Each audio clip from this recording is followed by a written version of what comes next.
That simply updates the authorizations for the city to use the TIF code section in the Iowa code. This encompasses the number 7 amendment to the North Side Urban Renewal Area.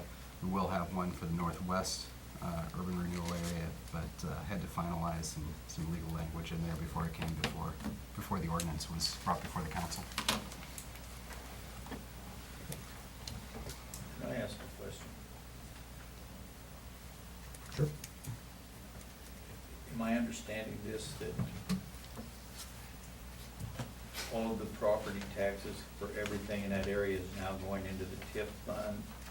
And so the city and the school are not getting any of the tax money coming out of there? No, the way tax increment financing works is you set a base level.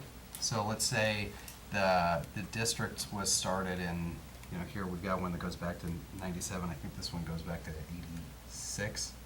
I think in 86, 87. So in 1987, the TIF ordinance was adopted under the Iowa code that said everything from this point forward will be considered an increment.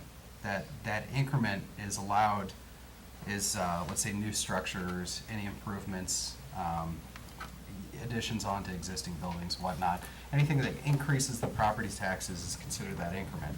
The property taxes collected on the increment, not the base amount, can be used for infrastructure projects, tax rebate agreements, development grants. There's several things within the Iowa Code section that can be used for economic development or to remediate blight.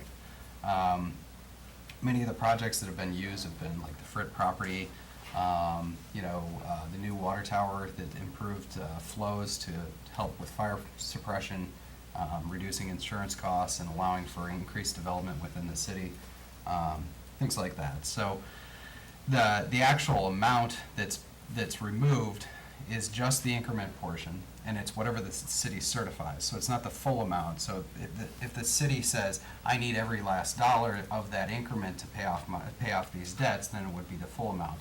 If the city only needs, 200,000 of that, then 200,000 of it would be directed, and the rest would be allocated the way that property taxes are normally distributed.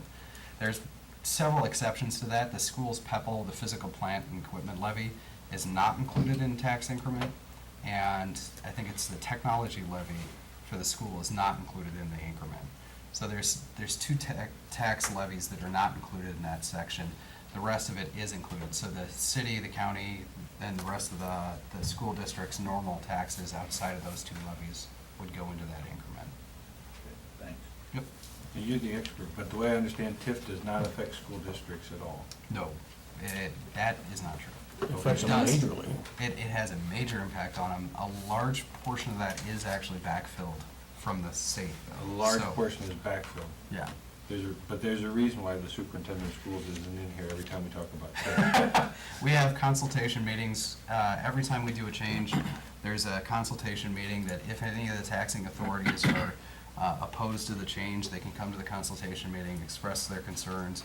Then they would cue a response period.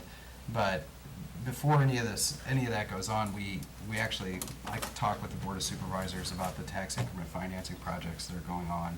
I talk with Greg Darling and many of the board members for the school district regarding these projects.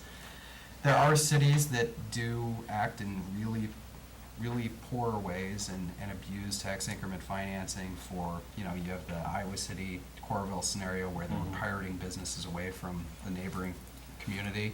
But as long as that discussion is ongoing with the other taxing authorities, there's never been a problem. And it's, I think it would be one thing if we were using it, for development grants that really weren't needed. But, the comment by Superintendent Darling was, every new business, everything that facilitates economic development is jobs, children, it's property taxes into the future. And so as long as you're doing it under the original intent of the state code, then I don't think you'll ever run into a problem. Okay. Need a motion? Move to approve. Second? Roll call vote? Rusher, Aye. Hader, Aye. Goodell. Aye. That's the last of our regularly scheduled items. Aaron? Did you want to talk about the vacancy or you want me to? Okay. Just leaves it to me. The one thing I guess we're we're losing one of our council members, did not file for the ballot, so in addition to the first ward seat, there'll actually be an at-large seat that currently has an opening or vacant, or will have a vacancy as of the January 1st, I guess. So, Nobody's running? no. So. Don't all look at me like that. But, so, I guess long story short, there'll be one blank spot on the at-large council seat. Anything else? Gloria? No. Daryl? No. Joe? Nothing this week. Joe?